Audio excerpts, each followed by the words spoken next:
Everyone, good morning to all. Welcome back to my channel. I am Pooja और आज हम बात करने वाले हैं वीकली करंट अफेयर्स। क्योंकि संडे है, संडे को हम डेली करंट अफेयर्स नहीं वीकली सेशन डिस्कस करते हैं फॉर योर रिवीजन पर्पस। तो हमारा टॉपिक ऑफ डिस्कशन है 11 से लेकर 17 अगस्त तक जो भी इंपॉर्टेंट इवेंट्स थे उनको डिस्कस करना। तो टॉपिक हम क्या क्या कवर करेंगे?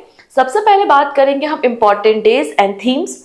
नेक्स्ट हम बात करेंगे जो भी पर्सन न्यूज में है, हो सकता है किसी की अपॉइंटमेंट हुई हो सकता है किसी को अवार्ड मिला हो। फिर आता है स्टेट न्यूज। स्टेट गवर्नमेंट ने जो भी इनिशिएटिव लिए हैं, कोई एप्लीकेशन लॉन्च कर दिया है या फिर किसी स्कीम को लॉन्च किया है, वो हम देखेंगे। सबसे इंपॉर्टेंट सेगमेंट है गवर्नमेंट स्कीम। यहाँ पर हमको 3 to 4 बहुत इंपॉर्टेंट गवर्नमेंट स्कीम डिस्कस करनी है और ये बहुत यूजफुल है आपके आने वाले हर एक एग्जाम में। आप इनमें से अगर किसी भी एग्जाम की प्रिपरेशन कर रहे हैं तो सभी के लिए ये वीकली करंट अफेयर्स बहुत ज्यादा इंपॉर्टेंट है। एंड लास्ट में होगा आपका 40 MCQ का quiz and then question of the day, जिसका आंसर आप मुझे कमेंट सेक्शन में बता सकते हैं। तो ये है हमारे टॉपिक ऑफ डिस्कशन जिसको आज के सेशन में हम कंप्लीट करने वाले हैं। सो वीडियो को एंड तक देखिएगा एंड जाते जाते इस चैनल को सब्सक्राइब करके जरूर जाइएगा। ओके, सो स्टार्ट कर ले। सबसे पहले कुछ इंपॉर्टेंट डेज। 12 अगस्त, 12 अगस्त को हमने 2 इंपॉर्टेंट डे सेलिब्रेट किया। कौन कौन सा? Youth day, international youth day and world elephant day. So international youth day 12 अगस्त को था, जिसकी थीम थी from clicks to progress, youth digital pathway for sustainable development. Next है वर्ल्ड एलिफेंट डे। हमारे देश में भी प्रोजेक्ट एलिफेंट रन होता है और प्रोजेक्ट एलिफेंट स्टार्ट हुआ था 1992 में, जिसको ministry of environment and climate change ने इनिशिएट किया था। तो 12 अगस्त को हमने वर्ल्ड एलिफेंट डे भी मनाया है, ठीक है, जिसकी थीम क्या थी आप देख पाएंगे, personifying prehistoric beauty, theological relevance and environment importance. Next है 13 अगस्त, वर्ल्ड ऑर्गन डोनेशन डे, जिसकी थीम है be the reason for the someone smile today. Okay, तो वर्ल्ड ऑर्गन डोनेशन डे 13 अगस्त को था। अब यहां पर 3 इंपॉर्टेंट डेज हैं। फर्स्ट है 14 अगस्त, पार्टीशन हॉरर रिमेम्बरेंस डे, क्योंकि यहाँ पे जो बहुत सारे लोगों की जान चली गई थी उनको ट्रिब्यूट देने के लिए, उनकी जो सेक्रीफाइसेस है उनको याद रखने के लिए प्राइम मिनिस्टर मोदी ने अनाउंस किया था इन 2021 कि 14 अगस्त को हम पार्टीशन हॉरर रिमेम्बरेंस डे मनाएंगे। फिर 15 अगस्त को हमने 78 इंडिपेंडेंट डे मनाया, जिसकी थीम क्या थी? विकसित भारत, ठीक है। और फिर उसके बाद 16 अगस्त को डायरेक्ट एक्शन डे था। डायरेक्ट एक्शन डे मुस्लिम लीग ने स्टार्ट किया था क्योंकि इनकी डिमांड थी separate homeland for the Muslim community, मतलब पाकिस्तान की डिमांड थी। इसलिए 16 अगस्त 1946 को डायरेक्ट एक्शन डे अनाउंस हुआ था। तो ये आपके हिस्ट्री से रिलेटेड 3 इंपॉर्टेंट डेज हमने यहाँ पर देख लिए। तो इस वीक में बस इतने ही इंपॉर्टेंट डे थे। अब नेक्स्ट सेगमेंट आता है हमारे इंपॉर्टेंट पर्सन।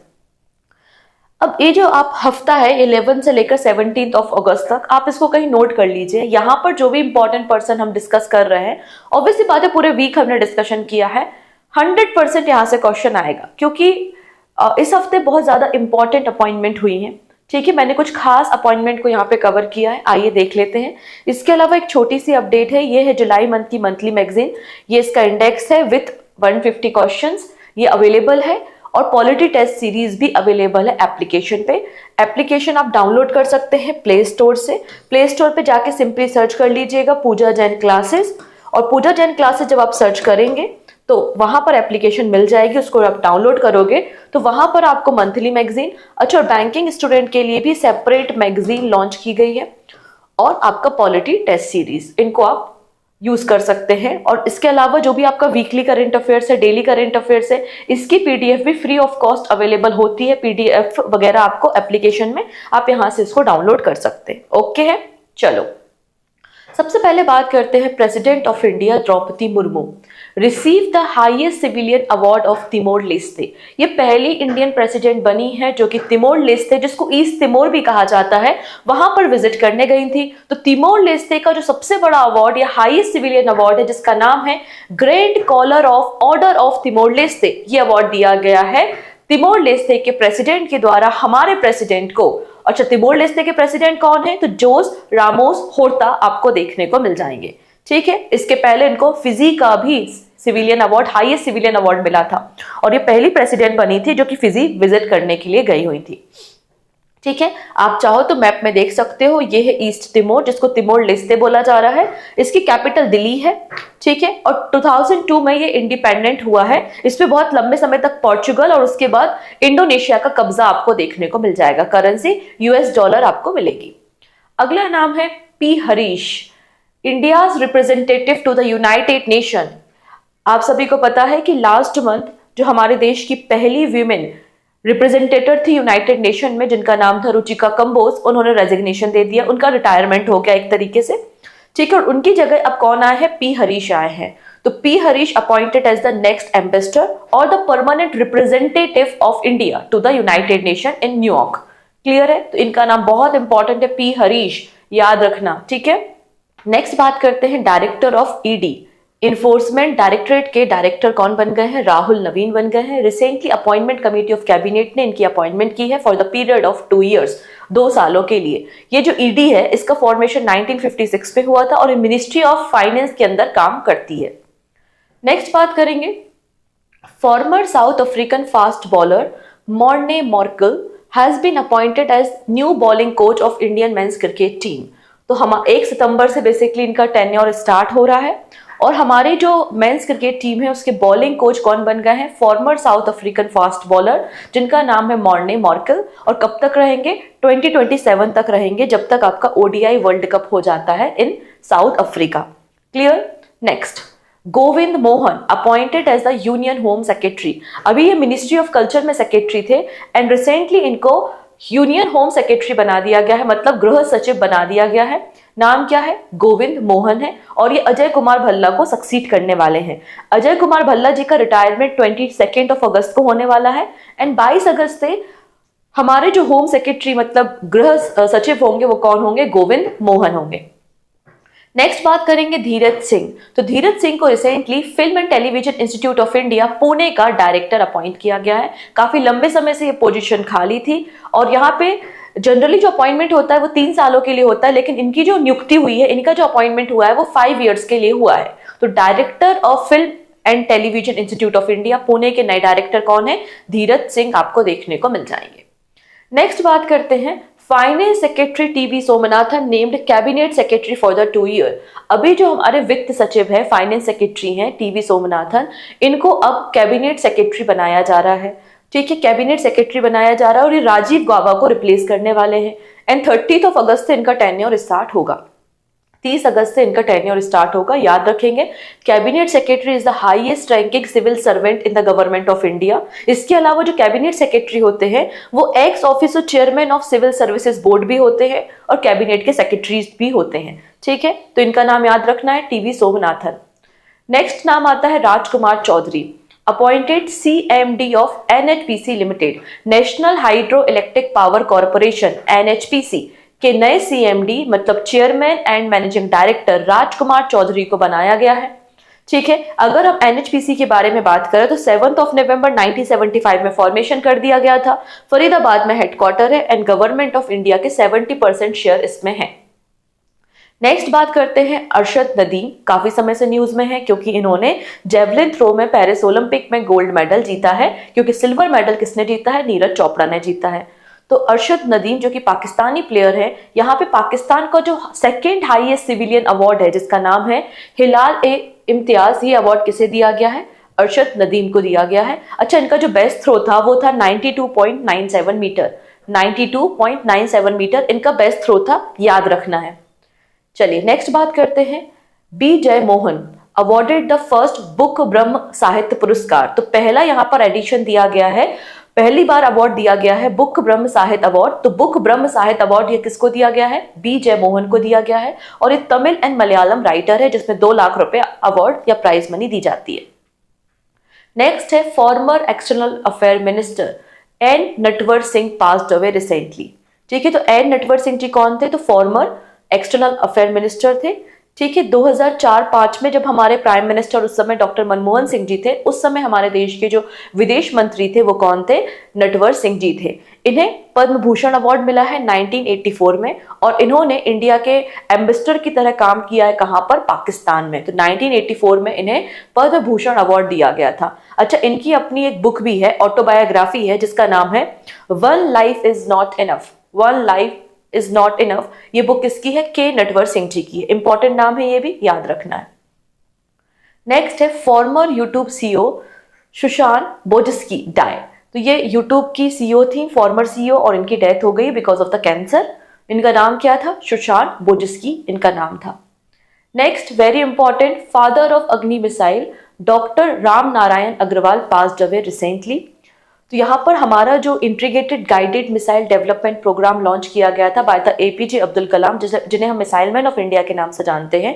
तो ये जो integrated guided missile development programme है, इसको 1983 में लॉन्च किया गया था, जिसके अंदर हमें 5 मिसाइल्स बनानी थी, पृथ्वी, आकाश, नाग, त्रिशूल एंड अग्नि। तो अग्नि के जो कह सकते हैं कि फादर ऑफ अग्नि मिसाइल किसे कहा जाता है? डॉक्टर राम नारायण अग्रवाल को कहा जाता है। रिसेंटली इनकी डेथ हो गई है।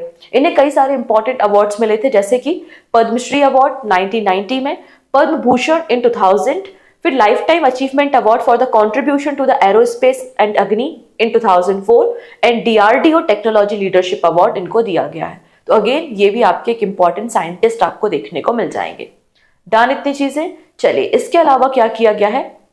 लगातार फोन पे या फिर गूगल पे का डोमिनेंस बढ़ता जा रहा है। अक्सर लोग यूपीआई करने के लिए, ट्रांजैक्शन करने के लिए फोन पे वगैरह का इस्तेमाल करते हैं, ना कि भीम एप्लीकेशन का। तो एनपीसीआई ने एक फैसला लिया है कि भीम को अलग करके एक नया सब्सिडरी बनाया गया है और उस नए सब्सिडरी के हेड अपॉइंट किए गए हैं।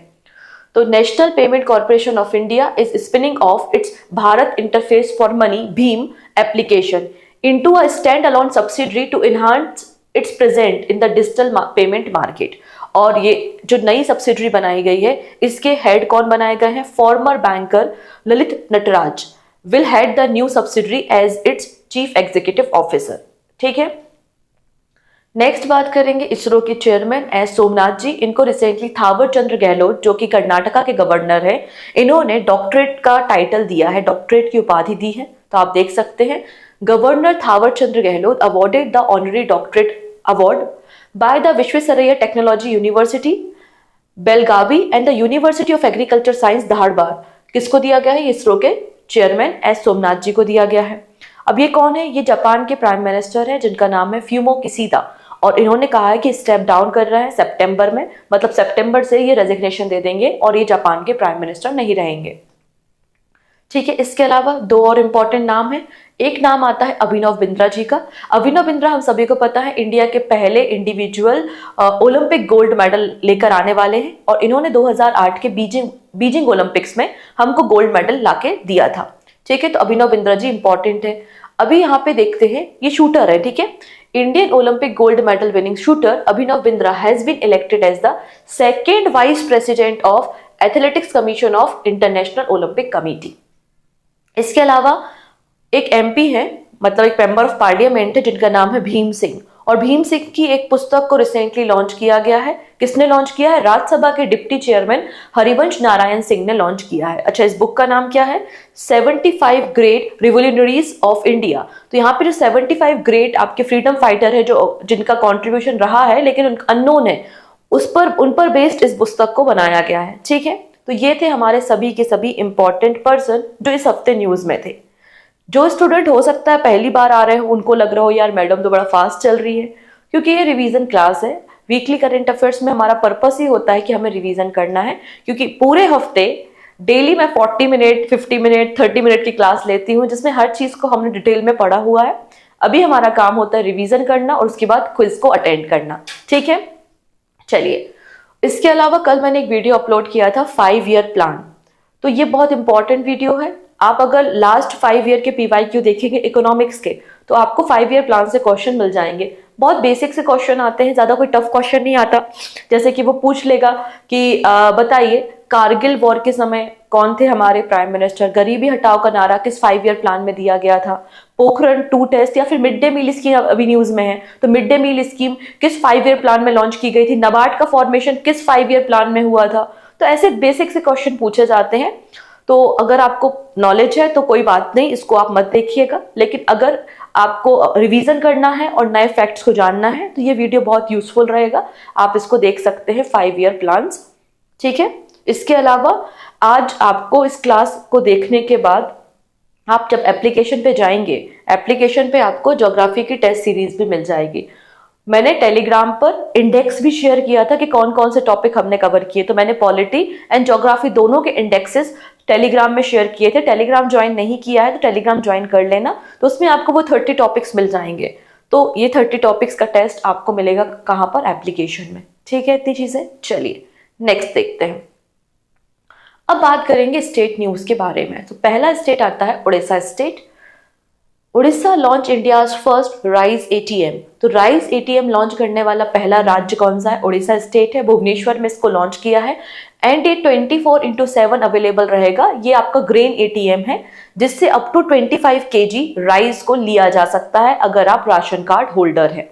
इस एटीएम का नाम क्या है? Annapurti grain ATM. Annapurti grain ATM इस एटीएम का नाम है। इसका पर्पस है जो पब्लिक डिस्ट्रीब्यूशन सिस्टम है उसको मॉडर्नाइज करना, काला बाजारी को रोकना, 24/7 ग्रेन अवेलेबल कराना, ठीक है, और जो आपके फेक राशन कार्ड होल्डर्स है उनको आइडेंटिफाई करना, जो घोस्ट राशन कार्ड होल्डर्स है उनको आइडेंटिफाई करना, और जो आपका यहाँ पे ट्रांसपेरेंसी है उसको मेंटेन करने के लिए यहाँ पर इसे लॉन्च किया गया है, Annapurti grain ATM, design to transform the public distribution system for ration card holder.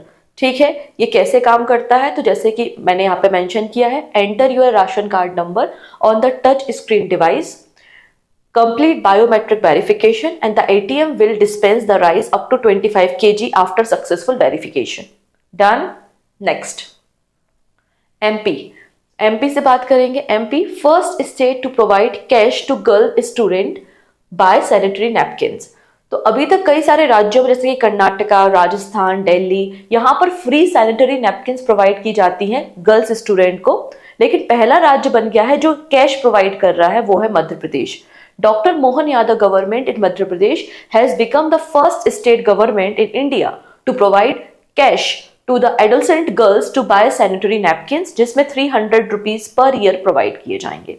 ठीक है, next, north India's largest floating solar project commission in Omkareshwar. Central India and north India का सबसे बड़ा फ्लोटिंग सोलर प्लांट रेडी है और उसको commission कर दिया गया है खंडवा डिस्ट्रिक्ट ऑफ मध्य प्रदेश, मतलब ओमकारेश्वर में। ओमकारेश्वर आपको देखने को मिलेगा नर्मदा नदी के किनारे। तो ओमकारेश्वर जो डैम है और डैम का जो बैक वाटर है वहां पर ही इसको इंस्टॉल किया गया है, मतलब लगाया गया है। इसकी कैपेसिटी कितनी है? 90 मेगावाट की है। ठीक है, डन। तो हमको क्या याद रखना है यहाँ पर? Madhya Pradesh has commission the largest floating solar project in central and north India and generating 90 megawatt at Omkareshwar. It is the biggest solar park in India and the largest floating solar project in the central and north India. The project was developed under the Union Ministry of Renewable Energy और इसको तैयार किसने किया है? तो सतलज जल विद्युत निगम limited की एक सब्सिडरी है जिसका नाम है सतलज जल विद्युत निगम ग्रीन एनर्जी लिमिटेड, इन्होंने इसको रेडी किया है। टोटल कॉस्ट कितनी आई है? 646 करोड़ रुपीस आपको देखने को मिल जाएगी। Next, countries first PM Janman colony build in the Shivpuri जनपद पंचायत। अगेन शिवपुरी कहां पर है? मध्य प्रदेश में आ जाएगा। और पीएम जनमन कॉलोनी, पहली कॉलोनी को यहां पर बिल्ड किया गया है। ठीक है, इसके पहले हमें जानना पड़ेगा ये पीएम जनमन होता क्या है, तभी तो हम इस न्यूज को समझ पाएंगे। तो पीएम जनमन का मतलब है यहाँ पे प्रधानमंत्री जनजाति आदिवासी न्याय महाअभियान। फुल फॉर्म याद रखना, डायरेक्टली एब्रिविएशन एग्जाम में पूछे जाते हैं। ठीक है, प्रधानमंत्री जनजाति आदिवासी न्याय महाअभियान, आपको पीएम जनमन देखने को मिलेगा। और इस मैप में एमपी, और एमपी में ये जो वाला पोर्शन दिख रहा है ना आपको ऑरेंज कलर का, यही है मध्य प्रदेश में शिवपुरी। ठीक है, सो यूनियन कैबिनेट ने 15 नवंबर 2023 में प्रधानमंत्री जनजाति आदिवासी न्याय महाअभियान योजना को अप्रूव किया था with a total budget of 24,000 crore rupees. ये एक सेंट्रली स्पॉन्सर्ड स्कीम है, मतलब सेंट्रल गवर्नमेंट और स्टेट गवर्नमेंट दोनों का शेयर रहेगा। तो ये जो 24,000 करोड़ रुपए अलॉट किए गए हैं, जिसमें सेंट्रल गवर्नमेंट 15,000 करोड़ रुपीस और state government 8,700 crore rupees contribute करेगी। इसका पर्पस क्या है हमारा? ये जो स्कीम है ये आपके 23-24 से 25-26 तक इंप्लीमेंट होगी। तो इस ड्यूरेशन को भी याद रखना कि 2023-24 से 2025-26 तक पीएम जनमन स्कीम हमारी कंट्री में एग्जीक्यूट होगी। इसमें आपको 9 मिनिस्ट्रीज 9 जो मंत्रालय है, 9 मिनिस्ट्रीज का कोलैबोरेशन देखने को मिलेगा। 9 मिनिस्ट्रीज साथ में मिलके पीएम जनमन विलेजेस को डेवलप करेगी, मतलब ऐसे ट्राइबल विलेजेस जहां पे ट्राइबल कम्युनिटीज रहती हैं, आदिवासी समुदाय रहता है, उनको बेसिक इंफ्रास्ट्रक्चर प्रोवाइड करना, जैसे कि आप देख सकते हैं permanent housing, road connectivity, tap water connection, mobile medical unit, hostel, anganwadi केंद्र, कम्युनिटी सेंटर एटसेट्रा। तो ये है आपकी पीएम जनमन। तो इसी के अंदर पहली कॉलोनी बिल्ड की गई है, कहां पर? शिवपुरी में। ठीक है, और शिवपुरी में यहाँ पर जो सहारिया ट्राइब थी, तो सहारिया ट्राइब को ये घर या कॉलोनी हैंड ओवर भी कर दिया गया है। ठीक है, डन। नेक्स्ट, द हाथी ऐप। तो हाथी ऐप किसने लॉन्च किया? आसाम गवर्नमेंट ने लॉन्च किया है। आसाम में एक एनजीओ वर्क करता है जिसका नाम है अरण्यक, और इन्होंने ही इस एप्लीकेशन को लॉन्च किया है। Hathi app with the aim to reduce the human elephant conflict in the Assam and the surrounded state. तो हाथी ऐप का पर्पस क्या है? ह्यूमन और एनिमल या ह्यूमन और एलिफेंट के कॉन्फ्लिक्ट को रोकना। इसके अलावा जब हम असम की बात करते हैं तो असम से एक और इंपॉर्टेंट पर्सन है जिनका नाम आपको याद रखना है। इनका नाम है पार्वती बारुआ, और पार्वती बारुआ इंडिया की पहली महावत, फीमेल महावत है जो एलिफेंट्स को टेक केयर करती हैं। तो इंडिया की पहली फीमेल महावत कौन है? आंसर हो जाएगा पार्वती बारुआ है। सोशल वर्कर है, आसाम से है, और 2024 में इन्हें पद्मश्री दिया गया है। तो इंपॉर्टेंट हो जाती है, 2024 की पद्मश्री अवॉर्डी है। ओके, नेक्स्ट बात करते हैं पंजाब चीफ मिनिस्टर भगवत सिंह मान। इन्होंने रिसेंटली पंजाब हेल्थ सेंटर को इनॉग्रेट किया है फॉर द एनआरआई। कहां पर? आईजीआई एयरपोर्ट में। तो पंजाब स्टेट पहला ऐसा राज्य बन गया है जिन्होंने अपने डायस्पोरा के लिए या फिर एनआरआई जो आपके टूरिज्म के लिए आते हैं लोग, उनके लिए एक डेडिकेटेड पंजाब हेल्थ सेंटर को ओपन किया है इंदिरा गांधी इंटरनेशनल एयरपोर्ट में, न्यू दिल्ली में। This makes Punjab the first state in India to establish such a dedicated NRI centre, showcasing a robust commitment to supporting its overseas community. ठीक है, ये 24/7 अवेलेबल होगा। जो भी पैसेंजर्स होंगे उनको हेल्प करना कनेक्टिंग फ्लाइट में, टैक्सीज में, होटल्स में, लॉज में। ठीक है, और जरूरत पड़ने पे जो पंजाब हाउस है, पंजाब भवन है, उस पे भी पैसेंजर्स को रुकवाया जा सकता है in the case of emergency. चलिए, ये थे हमारे सभी के सभी जो भी स्टेट इनिशिएटिव यहां पर हमको इंपॉर्टेंट देखने को मिले इस पर्टिकुलर वीक में।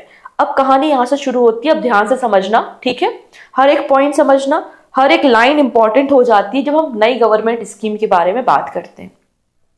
हम बात कर रहे हैं प्रधानमंत्री आवास योजना अर्बन 2.0, क्योंकि प्रधानमंत्री आवास योजना अर्बन तो ऑलरेडी हमारे देश में एग्जिस्ट करती है। तो सबसे पहले हम बेसिक बातें करते हैं कि प्रधानमंत्री आवास योजना को 25 जून 2015 में लॉन्च किया गया था। 25 जून 2015 को इसमें लॉन्च किया गया था, और ये एंड कब हो गई? 31 दिसंबर 2024 में ये एंड होगी। ठीक है, कोई दिक्कत नहीं। इसका पर्पस क्या था कि अर्बन पुअर्स को हाउसिंग फैसिलिटी प्रोवाइड करना। अर्बन एरिया में जो लोग, मिडिल क्लास लोग हैं, ईडब्ल्यूएस कैटेगरी हैं, पुअर लोग हैं, वेंडर्स हैं, स्ट्रीट वेंडर्स हैं, उनके लिए हाउसिंग फैसिलिटी प्रोवाइड करना अर्बन एरिया में, ये आपका था प्रधानमंत्री आवास योजना अर्बन। अब इसी का एक एडवांस वर्जन 2.0 को रिसेंटली लॉन्च किया गया है, जिसके अंदर बोला गया है कि हम 10 लाख करोड़ रुपीस, इसके बारे में एक्चुअली बजट में अनाउंस किया गया था, अभी तो बस नोटिफाई किया है। इसके अंदर बोला गया कि 10 लाख करोड़ रुपीस हम इन्वेस्ट करेंगे, और यहाँ पर अर्बन एरिया में नेक्स्ट 5 ईयर्स में हम 1 करोड़ हाउस को बिल्ड करेंगे। तो financial assistant will be provided to the 1 crore urban poor and the middle class family in the 5 year. और यहाँ पे इन्वेस्टमेंट कितना होगा? 10 लाख करोड़ रुपीस का इन्वेस्टमेंट गवर्नमेंट करने वाली है। बात समझ में आई? तो ये है आपका प्रधानमंत्री आवास योजना अर्बन 2.0, जिसमें ऑल वेदर पक्का हाउस एलिजिबल बेनिफिशियरीज को प्रोवाइड किया जाएगा in the urban area. Urban area मतलब शहरी क्षेत्र में। ठीक है, अभी जो प्रधानमंत्री आवास योजना अर्बन है, 2.0 है, इसका ईयर ऑफ इम्प्लीमेंटेशन कितना है? 5 साल के लिए इसको इम्प्लीमेंट किया जाएगा, और 1 करोड़ नए हाउस को बिल्ड किया जाएगा। नोडल मिनिस्ट्री कौन सी है? तो ministry of housing and urban affairs. Ministry of housing and urban affairs आपको नोडल मिनिस्ट्री देखने को मिल जाएगी। अब इसके बाद देखेंगे हम बेनिफिशरीज कौन कौन है। तो जो इकोनॉमिकली वीकर सेक्शन है, जिनकी एनुअल इनकम 3 लाख से कम है, अप टू 3 लाख रुपीज है, वो यहाँ पे बेनिफिशरीज है। Low income group and the middle income group. तो अर्बन एरिया में जो लो इनकम ग्रुप रहता है, जिनकी एनुअल इनकम 3 लाख से 6 लाख के बीच में है, और मिडिल इनकम ग्रुप जिनकी एनुअल इनकम 6 लाख रुपीज से 9 लाख रुपीज के बीच में है, वो सभी लोग यहाँ पर एलिजिबल हैं। लेकिन अर्बन एरिया के लोग यहाँ पर एलिजिबल है फॉर हाउसिंग। ठीक है, अब ये जो स्कीम है ये सेंट्रली स्पॉन्सर्ड स्कीम है, मतलब सेंट्रल गवर्नमेंट और स्टेट गवर्नमेंट दोनों का शेयर रहने वाला है। ये शेयर का परसेंटेज क्या होगा? हमेशा की तरह 60:40 का रेशियो होगा। 60% सेंट्रल गवर्नमेंट देगी, रिमेनिंग 40% स्टेट गवर्नमेंट देगी।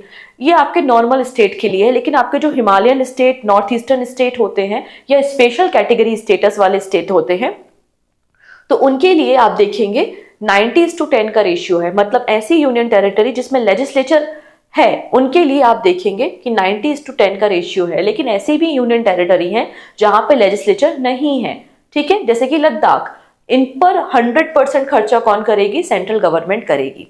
इसके अलावा कोई भी इंडिविजुअल अगर लोन लेना चाहता है अपने घर को बिल्ड करने के लिए, लो इनकम ग्रुप और मिडिल इनकम ग्रुप से है, तो आपको यहाँ पे 4% इंटरेस्ट सब्सिडी भी प्रोवाइड की जाएगी और आप अप टू 25 लाख रुपीज तक का लोन यहाँ पर ले सकते हैं। अर्बन एरिया में एक हाउस को बिल्ड करने के लिए जो असिस्टेंट प्रोवाइड किया जाएगा वो 2.5 लाख रुपीज का असिस्टेंट प्रोवाइड किया जाएगा एक घर को तैयार करने के लिए अर्बन एरिया में। ओके, इसके बाद इन्होंने कुछ चेंजेस किए प्रधानमंत्री आवास योजना ग्रामीण में। देखिए, हमने अर्बन एरिया में हाउसिंग फैसिलिटी प्रोवाइड की, तो अब हमें ग्रामीण क्षेत्र में या रूरल इंडिया में भी तो हाउसिंग फैसिलिटी प्रोवाइड करनी है। ठीक है, तो यहाँ पर क्या चेंजेस हुए हैं जरा देख लेते हैं। इसमें एक्सटेंशन दिया गया है। एक्चुअली जो प्रधानमंत्री आवास योजना ग्रामीण है, इसको 2016 में लॉन्च किया गया था। पर्पस क्या था? 2016 में इसको लॉन्च करने का, housing for all in the rural area.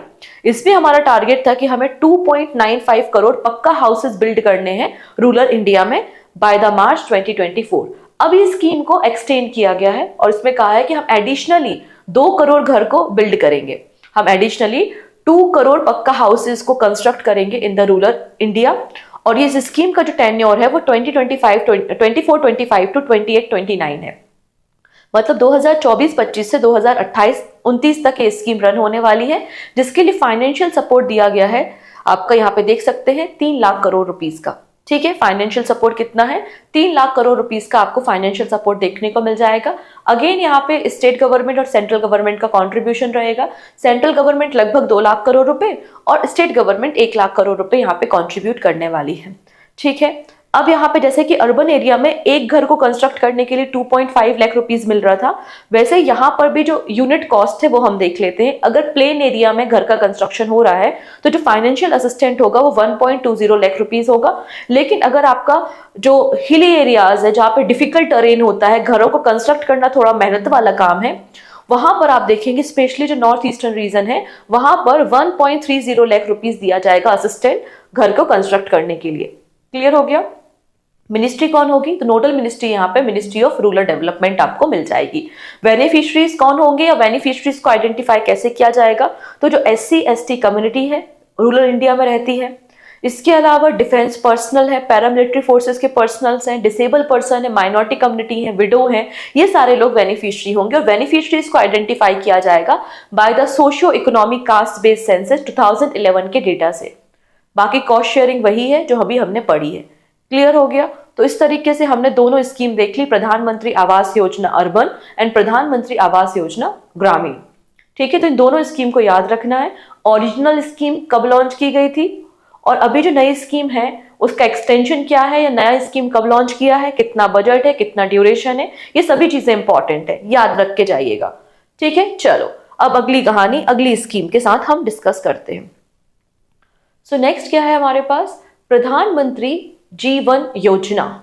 यह है आपकी प्रधानमंत्री जीवन योजना। इसको 5 ईयर के लिए, 5 सालों के लिए एक्सटेंड किया है। मतलब 2028-29 28-29 तक के लिए इसको एक्सटेंड किया है, मतलब 5 ईयर के लिए। ठीक है, आइए इस स्कीम को हम पढ़ते हैं। सो कैबिनेट एक्सटेंड PM जीवन योजना इम्प्लीमेंटेशन बाय द 5 ईयर। और किसी स्कीम को जब आप 5 सालों के लिए बढ़ाते हो, ऑब्वियसली बात है उसमें फंडिंग भी तो देनी पड़ेगी। तो यहाँ पे 1969 करोड़ रुपीस 1969 करोड़ रुपीस यहाँ पे दिए गए हैं। तो देखो, अर्बन एरिया में जो आपका प्रधानमंत्री आवास योजना अर्बन है उसमें 10 लाख करोड़ रुपीस मिला। फिर प्रधानमंत्री आवास योजना ग्रामीण है उसमें 3 लाख करोड़ रुपए मिला। और यहाँ पे जो PM जीवन योजना है इसमें 1969 करोड़ रुपीस अलॉटमेंट हुआ है। ठीक है, डन।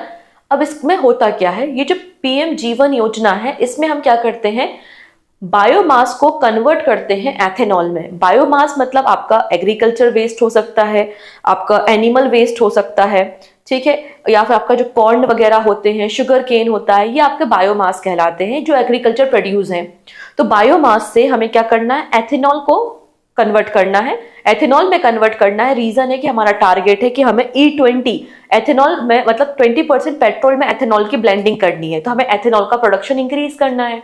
तो ये बायोमास को कन्वर्ट करता है एथेनॉल में, ठीक है। ये आपका पीएम जीवन योजना आपको देखने को मिलेगा। इसको 5 ईयर के लिए एक्सटेंड कर दिया गया है 28-29 तक with budget 1969 crore rupees. Initially इस स्कीम को 2019 में लॉन्च किया गया था। 2019 में जब स्कीम को लॉन्च किया गया था तब उस समय इसका बजट कितना था, 1969 करोड़ रुपीस था। इसमें अगर कोई भी पर्सन फैक्ट्री सेटअप करना चाहता है जहां पर वो बायोमास से एथेनॉल को बनाएगा, तो उसके लिए फाइनेंशियल सपोर्ट गवर्नमेंट प्रोवाइड करती थी 150 crore rupees per project for the commercial project and 15 crore rupees आपको डोमेस्टिक प्रोजेक्ट के लिए दिए जाते थे। तो याद रखना है, फाइनेंशियल असिस्टेंट कितना मिलता है, 150 करोड़ रुपए, 150 crore rupees for the commercial project and 15 crore रुपए फॉर द डोमेस्टिक प्रोजेक्ट। इसकी नोडल मिनिस्ट्री क्या है, तो आप देखेंगे ministry of petroleum and natural gas आपको स्कीम देखने का मतलब नोडल मिनिस्ट्री देखने को मिल जाएगी। डन, क्लियर है। चलो नेक्स्ट देख लेते हैं, model solar village under the PM Suryaghar Muft Bijli योजना। अब गवर्नमेंट ने एक और प्लान किया है। गवर्नमेंट ने कहा है कि हम हर एक डिस्ट्रिक्ट के एक विलेज को मॉडल सोलर विलेज कन्वर्ट करेंगे, जिससे लोग इनकरेज हो और रूफटॉप सोलर पैनल को इंस्टॉल करें, जिससे हमारा रिन्यूएबल एनर्जी कैपेसिटी इंक्रीज हो जाए, ठीक है। तो recently scheme guidelines for implementation of model solar village under the PM Suryaghar Muft Bijli Yojana have been notified by the union ministry of new and renewable energy. मतलब ये पर्टिकुलर स्कीम अगर आप देखेंगे तो ministry of new and renewable energy इसको run कर रहा है, ठीक है। इसका पर्पस क्या है कि हर एक डिस्ट्रिक्ट को as a model solar village की तरह हमें रेडी करना है, और यहाँ पर जिससे लोगों को प्रमोट कर सके कि आपको सोलर एनर्जी अडॉप्ट क्यों करनी है, और जो भी आप रूफटॉप सोलर पैनल इंस्टॉल करेंगे विलेजेस के घरों के ऊपर, वो जो इलेक्ट्रिसिटी प्रोड्यूस होगी वो घरों में ही इस्तेमाल की जाएगी, ठीक है। इस तरीके से ये काम किया जा रहा है। इसमें 800 करोड़ रुपीस का फाइनेंशियल सपोर्ट दिया जाएगा, और हर एक मॉडल विलेज को तैयार करने के लिए, मॉडल सोलर विलेज को रेडी करने के लिए 1 करोड़ रुपए का असिस्टेंट प्रोवाइड किया जाएगा। अब विलेजेस को कैसे आइडेंटिफाई किया जाएगा, तो यहाँ पे कंडीशन है, अ model solar village must be revenue village, ठीक है, with a population size above 5000, ठीक है, 5000 से ज्यादा पॉपुलेशन होना चाहिए। इसके अलावा अगर स्पेशल कैटेगरी स्टेटस है तो वहां पर 2000 अबव पॉपुलेशन होनी चाहिए। तो ऐसे विलेजेस को आइडेंटिफाई करके उनमें 1 करोड़ रुपीज स्पेंड किया जाएगा और मॉडल सोलर विलेज रेडी किया जाएगा। तो टोटल यहाँ पे 800 करोड़ रुपीज का बजट रखा गया है। तो आप कह सकते हो कि 800 विलेजेस को आइडेंटिफाई किया जाएगा। In this model village household will install solar panel on their rooftop, and these panels convert sunlight into the electricity which can be used for the lighting, appliances and other energy need, ठीक है। ना बात करते हैं about the PM Suryaghar Muft Bijli योजना। इसको 29 फरवरी 2024 में launch किया है।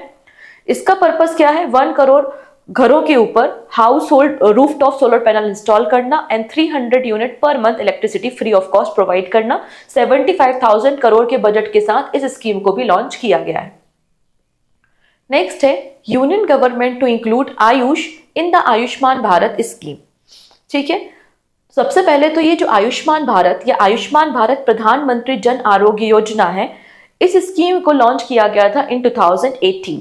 ये वर्ल्ड की सबसे बड़ी आप कह सकते हो कि हेल्थ केयर स्कीम है, जिसमें पर family 5 lakh rupees per year दिए जाते हैं, ठीक है। पर family per year 5 lakh rupees दिए जाते हैं आपके मेडिकल ट्रीटमेंट के लिए in the secondary and tertiary hospital services में, ठीक है। अब यहाँ पे हो सकता है कोई व्यक्ति हो जिसको आयुष मतलब योगा, आयुर्वेदा, नेचुरोपैथी, सिद्धा, यूनानी से अपना ट्रीटमेंट कराना हो, तो आयुष को भी इंटीग्रेट कर दिया गया है आयुष्मान भारत स्कीम में। ये बात यहाँ पर बोली जा रही है, ठीक है।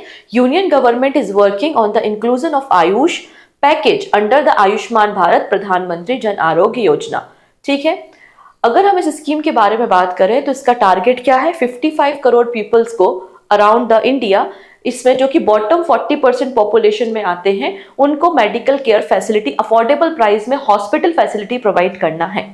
ठीक है, इसके फाइनेंसिंग कौन करता है, तो इसका फाइनेंसिंग गवर्नमेंट ऑफ इंडिया करती है। अगेन वही शेयरिंग मॉडल है स्टेट गवर्नमेंट और सेंट्रल गवर्नमेंट के बीच में। 60:40 का रेशियो ऑल स्टेट के लिए, 90:10 का रेशियो आपके नॉर्थ ईस्टर्न स्टेट और हिमालयन स्टेट के लिए, और union territory without legislature 100% funding central government की होती है। नोडल एजेंसी कौन है, तो यहां पर क्या किया गया था, हमने एक बॉडी का फॉर्मेशन किया, एक ऑटोनॉमस बॉडी जिसका नाम है national health authority under the society registration act. इस बॉडी का फॉर्मेशन किया और ये बॉडी सभी स्टेट के साथ कोलैबोरेट करके इस पर्टिकुलर स्कीम को एग्जीक्यूट करती है हमारी कंट्री में।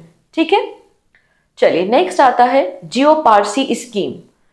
रिसेंटली न्यूज में इसलिए है क्योंकि मिनिस्ट्री ऑफ माइनॉरिटी अफेयर्स ने रिसेंटली जियो पारसी स्कीम पोर्टल लॉन्च किया है, जबकि ये स्कीम पुरानी है। जियो पारसी स्कीम को 2013-14 में लॉन्च किया गया था by the ministry of minority affairs. Reason इसका ये था कि लगातार जो पारसी कम्युनिटी है उनकी पॉपुलेशन डिक्लाइन हो रही है, तो ये जो डिक्लाइन हो रहा है उसको रोकना और इनकी पॉपुलेशन को इंक्रीज करना, इसके लिए इस स्कीम को लॉन्च किया गया था। The objective of the scheme is to reverse the declining trend of the Parsi population by adopting scientific protocol and structured intervention to stabilize their population in India. Okay, next है किसान की बात। तो किसान की बात एक रेडियो प्रोग्राम है जो कि सितंबर मंथ से स्टार्ट हो रहा है और ये मंथली रेडियो प्रोग्राम होगा। रिसेंटली इसको लॉन्च किया गया है, किसके द्वारा, शिवराज सिंह चौहान के द्वारा, जो कि ministry of agriculture and farmer welfare है। The government is set to launch Kisan Ki Baat, a monthly radio programme aimed at bringing scientific knowledge to the farmers। Union agriculture minister Shivraj Singh Chouhan ने इसको अनाउंस किया है, जिसमें आपको एग्रीकल्चर साइंटिस्ट, मिनिस्टर्स यहाँ पर होंगे और जो भी बेस्ट प्रैक्टिसेस है, जो नॉलेज साइंस का होना चाहिए फार्मर्स को फार्मिंग के लिए, वो सब चीजें यहाँ पे प्रोवाइड की जाएंगी। ठीक है, डन।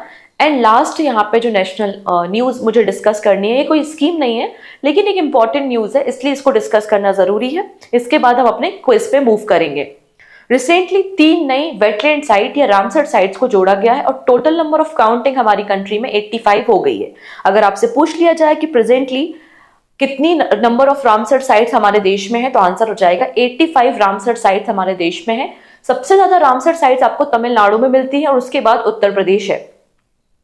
अब ये जो 3 नई रामसर साइट्स को जोड़ा गया है उनका नाम क्या है, तो आप देखेंगे 2 तमिलनाडु में है, 1 मध्य प्रदेश में है। नाम क्या है, Nanjarayan bird sanctuary in Tamil Nadu and Kazhuveli bird sanctuary in Tamil Nadu. फिर तवा रिजर्वायर आपको मध्य प्रदेश में देखने को मिल जाएगा।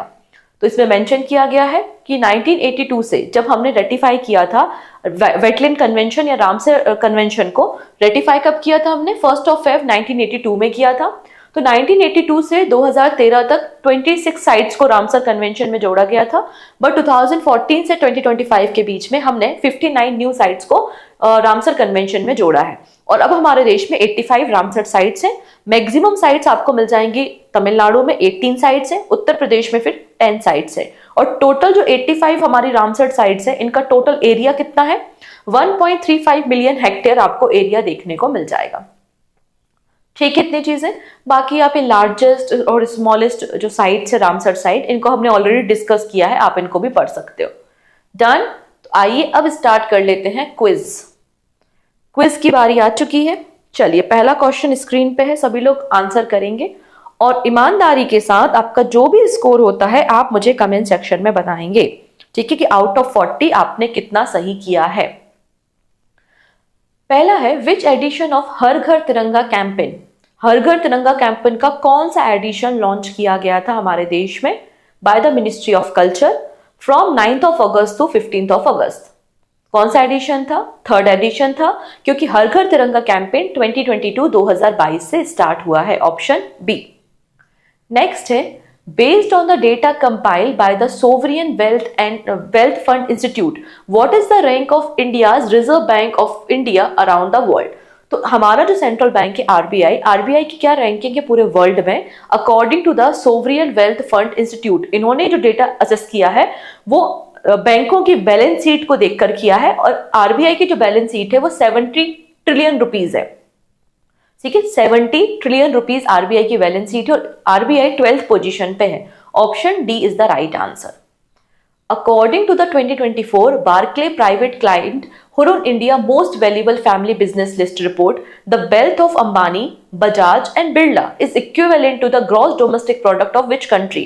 तो यहाँ पे बोला जा रहा है कि अंबानी, बजाज और बिरला की अगर टोटल वेल्थ को मिला दिया जाए तो वो किस कंट्री की जीडीपी के बराबर है? आंसर हो जाएगा Singapore. Option C is the right answer. Aman Sehrawat ये हमारे देश के यंगेस्ट प्लेयर बन गए हैं जिन्होंने ओलंपिक्स में मेडल को जीता है। ठीक है, इन्होंने ब्रॉन्ज मेडल जीता है। पूछा जा रहा है कि रेसलिंग की किस कैटेगरी में इन्होंने ब्रॉन्ज मेडल जीता है? आंसर क्या हो जाएगा? 57 केजी कैटेगरी। नेक्स्ट है, Orissa government introduce India's first rise ATM. तो पहला राइज एटीएम किसने लॉन्च किया? तो उड़ीसा गवर्नमेंट। ये भी अपने आप में एक अच्छा क्वेश्चन है। अब अगला क्वेश्चन है, इस राइज एटीएम का नाम क्या है? तो अन्नपूर्ति ग्रेन एटीएम इसका नाम है। Option D. एम पॉक्स, अभी रिसेंटली डब्ल्यूएचओ ने यहां पर इमरजेंसी डिक्लेयर की है क्योंकि number of cases monkey pox या एम पॉक्स के इंक्रीज हो रहे हैं। ठीक है, पहला जो ह्यूमन केस मिला था, एक्चुअली पहला जो मंकी में केस मिला था इसका, वो कहाँ मिला था? डेनमार्क में मिला था। लेकिन पहला जो ह्यूमन केस मिला था वो कॉन्गो में डिस्कवर किया गया था। कॉन्गो में आप देखेंगे पहला ह्यूमन केस एमपॉक्स का मिला था। ठीक है, तो पूछा जा रहा है ये जो एमपॉक्स बीमारी है किसके कारण होती है? तो एमपॉक्स, जितने भी पॉक्स होते हैं, chicken pox, small pox, mpox, ये सब वायरस के कारण होते हैं। ठीक है, ऑप्शन ए बिल्कुल करेक्ट है। Recently, which three names were given to the underwater structure in the Indian Ocean? Indian Ocean में 3 underwater structures मिले हैं, उनका नाम क्या रखा है? तो सम्राट अशोक के नाम पे Ashok, then Chandragupta and Kalpataru. Option A is the right answer. According to the 2024 Barclay Private Client Hurun India Most Valuable Family Business Report, who is the India's most influential women leader? मतलब ऐसी कौन सी पर्सन या women है जो अपने business को संभालती हैं और टॉप 10 में आई हैं? आंसर हो जाएगा HCL टेक्नोलॉजी की हेड रोशनी नडार मल्होत्रा, जिनको अभी फ्रांस का हाईएस्ट सिविलियन अवार्ड भी दिया गया था। ऑप्शन नंबर यहाँ पे करेक्ट क्या हो जाएगा आपका? डी। नेक्स्ट है, how much government assistant will be provided to the eligible beneficiaries under the प्रधानमंत्री आवास योजना अर्बन 2.0 स्कीम? तो अभी हमने देखा 2.5 lakh rupees. Option B. Next है, रिसेंटली NIRF रैंकिंग को पब्लिश किया है। इस रैंकिंग को हमने डिटेल में डिस्कस किया था अपने वीडियो में। अब बात हो रही है कि नीति आयोग ने इसको रिलीज किया है, पहला स्टेटमेंट। दूसरा स्टेटमेंट है, this is the 8th consecutive edition of Indian ranking of higher education institute in India. IIT Madras first position पे है in the overall category for the 6th consecutive year. And IISc Bengaluru आपको research category में top पर मिल जाएगा in the 4th consecutive year. कितने statement यहाँ पर इनकरेक्ट है? ओनली 1, ओनली 2, ओनली 3 या ओनली 4? ये आपको बताना है। तो सबसे पहली बात तो ये हायर एजुकेशन इंस्टीट्यूट की रेटिंग या रैंकिंग होती है, तो नीति आयोग का कोई काम है नहीं यहाँ पे। ये हमारा डिपार्टमेंट ऑफ एजुकेशन या मिनिस्ट्री ऑफ एजुकेशन इसको रिलीज करती है। सिंस 2015 से इसको रिलीज किया जा रहा है, इसलिए 9th नंबर का एडिशन हो जाएगा, ना कि 8th एडिशन। तो यहाँ पे 2 स्टेटमेंट, पहला और दूसरा गलत है। बाकी 2 स्टेटमेंट बिल्कुल करेक्ट है कि IIT मद्रास ओवरऑल कैटेगरी में टॉप पर है, ये बात बिल्कुल सही है। ठीक है, और ये 9th consecutive ईयर है जब IIT मद्रास आपको ओवरऑल कैटेगरी में टॉप पर मिल जाएगा। वहीं अगर आप देखते हैं रिसर्च कैटेगरी में IISc बेंगलुरु टॉप पर आपको मिल रहा है। ठीक है, इसके अलावा अन्ना यूनिवर्सिटी चेन्नई, इसने स्टेट पब्लिक यूनिवर्सिटी कैटेगरी में टॉप किया है और पहली बार इस कैटेगरी को इंट्रोड्यूस किया गया है, इसलिए इंपॉर्टेंट हो जाता है। इसके अलावा Indira Gandhi national open university new Delhi, इसने ओपन यूनिवर्सिटी कैटेगरी में टॉप किया है और इस नई कैटेगरी को भी पहली बार रेटिंग में इंट्रोड्यूस किया गया है। ठीक है, इतनी चीजें। और इनोवेशन कैटेगरी में आपका IIT कानपुर टॉप पर है। In August 2024, India and which country have renewed their MOU to bolster the training of 1000 civil servants? तो कहां पर, किस कंट्री के 1000 सिविल सर्वेंट्स को हम ट्रेनिंग प्रोवाइड करेंगे? आंसर हो जाएगा आपका ऑप्शन नंबर बी, मालदीव्स। अच्छा, और 1500 सिविल सर्विस को ट्रेनिंग करने के लिए हमने किसके साथ एग्रीमेंट साइन किया था? बांग्लादेश के। तो बांग्लादेश के 1500 सिविल सर्वेंट को भी इंडिया ट्रेन करेगा। नेक्स्ट, नेक्स्ट है which organisation is responsible for organising the global Pravasi women's kabaddi league. तो ये टूर्नामेंट कौन होस्ट करने वाला है, कौन इसको ऑर्गेनाइज करेगा? तो आंसर हो जाएगा option number C, holistic international Pravasi sport association करेगा। और ये कहां पर होगा? सितंबर में होगा, हरियाणा में होगा। ठीक है, सितंबर में हरियाणा में। Which institute has established the Center for Narmada River Basin Management? Narmada river के बेसिन को मैनेज करने के लिए, एक रोड मैप रेडी करने के लिए एक नया सेंटर डेवलप किया गया है। किसने किया है? तो आंसर हो जाएगा आपका IIT गांधीनगर। ऑप्शन ए बिल्कुल करेक्ट है। नेक्स्ट है which edition of India and Sri Lanka joint military exercise Mitra Shakti. तो मित्र शक्ति किसके बीच में हो रही है? इंडिया एंड श्रीलंका के बीच में हो रही है। कहां पर हुई? श्रीलंका में हुई। कौन सा एडिशन हुआ? एडिशन पूछा गया है, एडिशन हो गया आपका 10th edition. What percentage has SBI projected India's GDP growth rate to be in FY 2025? तो हमारा अभी जो रनिंग फाइनेंशियल ईयर है, इसके लिए SBI ने कितना प्रोजेक्ट किया है इंडिया का GDP growth? Similar to RBI means 7.2%। Next है K Natwar Singh passed away recently at the age of 92। Who was he? तो ये हमारे फॉर्मर एक्सटर्नल अफेयर मिनिस्टर थे। ऑप्शन डी बिल्कुल करेक्ट हो जाएगा। Former blank CEO Susan Wojcicki passed away. तो ये यूट्यूब की सीईओ थी जिनकी डेथ हो गई है। ऑप्शन नंबर डी बिल्कुल करेक्ट हो जाएगा। What is the Nankai trough recently seen in the news? जिसके कारण एक बहुत मेगा अर्थक्वेक देखने को मिल सकता है जापान में। जापान ने ऐसा कहा है। तो ये क्या है? आपका सबडक्शन जोन है। सबडक्शन जोन जहां पर आपकी दो प्लेट्स कोलाइड होती हैं, यहां पर Eurasian plate and Palestine plate का आपको कोलिजन देखने को मिल जाएगा इन द पैसिफिक ओशियन। ठीक है, ऑप्शन सी बिल्कुल करेक्ट है। एक्सरसाइज उदार शक्ति 2024 ये एक आपकी बायलेटरल एयरफोर्स एक्सरसाइज है। आपको बताना है किन दो एयरफोर्सेस के बीच में एक्सरसाइज उदार शक्ति देखी गई। आंसर हो जाएगा पहला तो इंडिया है, ऑब्वियस सी बात है, और दूसरा आ जाएगा आपका मलेशिया। Option B. यहां पर एक छोटी सी लिस्ट है, आप चाहो तो स्क्रीनशॉट भी ले सकते हो, अदरवाइज PDF में तो सारी इंफॉर्मेशन हो जाएगी, तो आप वहां से भी इसको पढ़ सकते हो। रिसेंटली जो भी एक्सरसाइज हुई उनके बारे में इंफॉर्मेशन है। नेक्स्ट है the ministry of external affairs and ISRO commercial arm new space India limited sign in agreement to grant assistant for the launching the Munal satellite. ये मुनाल सैटेलाइट किस कंट्री की है? आंसर हो जाएगा नेपाल, जिसमें इसरो असिस्टेंट प्रोवाइड कर रहा है। नेक्स्ट है recently which state government mandate registration of temple मठ एंड ट्रस्ट। तो जो भी आप मंदिर बना रहे हो, ट्रस्ट बना रहे हो, उसका रजिस्ट्रेशन मैंडेटरी कर दिया है। ऐसा करने वाला पहला राज्य यहाँ पे कौन सा दिख रहा है? आंसर हो जाएगा आपका option number D, Bihar state. ये तो बहुत इजी सा क्वेश्चन है, बस लैंग्वेज इसकी टफ दिख रही है, बड़ा दिख रहा है। इंडिया के पहले individual Olympic gold medallist Abhinav Bindra, इन्हें recently Olympic order by the international Olympic committee दिया गया है। और ये सबसे बड़ा अवार्ड होता है जो कि इंटरनेशनल ओलंपिक कमेटी देती है, ओलंपिक ऑर्डर अवार्ड। पूछा जा रहा है कि Abhinav Bindra won India's first individual Olympic gold medal in the men's 10 metre air pistol rifle event at which Olympic? तो 2008 के बीजिंग ओलंपिक्स में जीता था। ऑप्शन नंबर डी बिल्कुल करेक्ट है। नेक्स्ट, प्रमोद भगत, जिन्होंने पैरा ओलंपिक्स में 2020 का जो टोक्यो ओलंपिक्स हुआ था, पैरा ओलंपिक्स, उसमें इन्होंने गोल्ड मेडल जीता था। ठीक है, अभी रिसेंटली 18 मंथ के लिए इनको बैन कर दिया गया है क्योंकि इन्होंने एंटी डोपिंग रेगुलेशन को ब्रीच किया है। पूछा जा रहा है प्रमोद भगत किस स्पोर्ट से एसोसिएटेड हैं? तो ये पैरा बैडमिंटन प्लेयर हैं। ऑप्शन बी बिल्कुल करेक्ट हो जाएगा।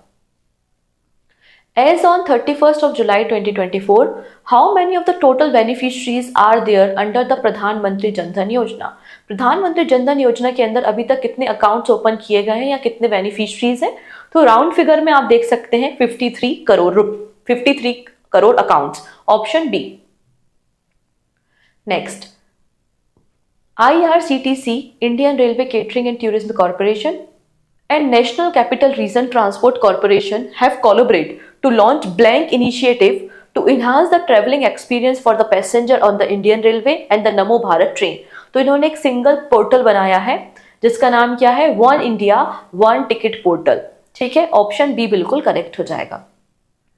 राणा आशुतोष कुमार सिंह रिसेंटली किस बैंक के मैनेजिंग डायरेक्टर बने हैं? ये वही बैंक है जिसने कहा है कि FY25 में भारत की GDP 7.2% रहेगी, मतलब SBI। Option B. नेक्स्ट है, which bank has recently launch the Anant Drishti braille debit card for the visibly impaired customer? तो इसको किसने लॉन्च किया है? आंसर हो जाएगा PNB, पंजाब नेशनल बैंक ने। Recently the world oldest calendar has been discovered in which country? तो टर्की में वर्ल्ड का ओल्डेस्ट कैलेंडर डिस्कवर किया गया है। Option B. DRDO successfully tested long range glide bomb, what is it name? तो यहाँ पे दो बॉम्ब्स है एक्चुअली, और अभी जिसकी टेस्टिंग हुई है वो है गौरव, दूसरा क्या है? गौतम। ऑप्शन ए बिल्कुल करेक्ट है। Who has been appointed as the new head coach of Indian junior men's hockey team? तो जूनियर मेंस हॉकी टीम के कोच कौन किसे बनाया गया है? PR श्रीजेश को बनाया गया है।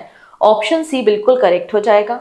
नेक्स्ट है, which ministry has withdraw its contribution to the UNESCO Kalinga prize? तो कलिंगा प्राइज जिसको उड़ीसा गवर्नमेंट ने स्टार्ट किया था, इसमें जो कॉन्ट्रीब्यूशन स्टेट गवर्नमेंट करता था उसने विथड्रॉ कर लिया है। किसने? Ministry of science and technology ने। ऑप्शन बी बिल्कुल करेक्ट हो जाएगा। नेक्स्ट है, रिसेंटली वो कौन सा प्लांट है या कौन सा फ्लावरिंग प्लांट है जिसको IUCN की red list of threatened species में शामिल किया गया है? आंसर हो जाएगा आपका नील कुरंजी। नील कुरंजी आपको देखने को मिलेगा नीलगिरी हिल्स में, वेस्टर्न घाट के एरिया में, और अभी समय है इसके ब्लूम होने का। Option C is the right answer. Next है, ministry of health and the family welfare has launch the second phase of the biannual nationwide mass drug administration campaign aimed at eliminating lymphatic filariasis. हमारा target है कि 2027 तक lymphatic filaria को खत्म करना है India से, इसलिए इसका सेकेंड फेज आपका जो ड्रग एडमिनिस्ट्रेशन फेज है उसको यहाँ पे मतलब एक ड्राइव स्टार्ट की गई है। This phase will target blank endemic districts across the blank state. तो यहाँ पे 63 डिस्ट्रिक्ट्स को 6 स्टेट में टारगेट किया गया है। Option B is the right answer. Next है, which bank has launch the Primus credit card? यहाँ पे जो हाई प्रोफाइल कस्टमर्स हैं उनके लिए इसे लॉन्च किया गया है। किसने किया है? एक्सिस बैंक ने। ऑप्शन ए बिल्कुल करेक्ट हो जाएगा। Identify the incorrect statement. इसमें आपको इनकरेक्ट स्टेटमेंट आइडेंटिफाई करना है। Model solar village component under the PM Surya Ghar Muft Bijli योजना। चलिए पढ़िए और आंसर कीजिए, आराम से पढ़ सकते हो, कोई जल्दी नहीं है। पहला स्टेटमेंट कहता है कि 1 विलेज 1 डिस्ट्रिक्ट हमें डेवलप करना है, बिल्कुल सही कहता है। Central government model solar village को कंस्ट्रक्ट करने के लिए 1 करोड़ रुपए का ग्रांट दे रही है हर एक विलेज को, ये बात भी सही है। अगला स्टेटमेंट लिखा है कि टोटल जो फाइनेंशियल बजट है वो 1800 करोड़ रुपीज है। अभी हमने देखा कि 800 करोड़ रुपीज है, मतलब थर्ड स्टेटमेंट रॉन्ग है, रिमेनिंग करेक्ट है। चलिए नेक्स्ट है, वो कौन सी मिनिस्ट्री है जिसने अपना दिव्यांगजन एक्सपीडिशन टीम को भेजा था? कहां पर? Highest peak of Africa mount Kilimanjaro पे, जहां पर जाके इन्होंने नेशनल फ्लैग को होस्ट किया है। तो आंसर हो जाएगा ministry of defence. Option D. Next है, नशा मुक्त भारत अभियान। इस इवेंट को recently ministry of social justice and empowerment ने ऑर्गेनाइज किया था। थीम क्या है? तो विकसित भारत का मंत्र, भारत हो नशे से स्वतंत्र। Option C. Next ambassador of India to the United Nation कौन बने हैं? आज ही हमने देखा है, P Harish. Option A is the right answer. Third Voice of Global South Summit कौन होस्ट करेगा? तो थर्ड नंबर का Voice of Global South Summit India host करेगा। Option B is the right answer. Flood Watch India 2.0 application किसने launch किया है? तो Flood Watch India 2.0 application ministry of Jal Shakti ने रिसेंटली लॉन्च किया है। Option C. And this is your question of the day, जिसका answer आप मुझे कमेंट सेक्शन में बताएंगे with your score. I hope आपने सेशन एंजॉय किया होगा। फर्दर अपडेट के लिए आप मुझे टेलीग्राम से भी कनेक्ट कर सकते हैं। सो आज के लिए इतना ही। इसके अलावा ये इंस्टा ID है, आप इंस्टा पे भी मुझे फॉलो कर सकते हैं। So thank you, take care and bye bye.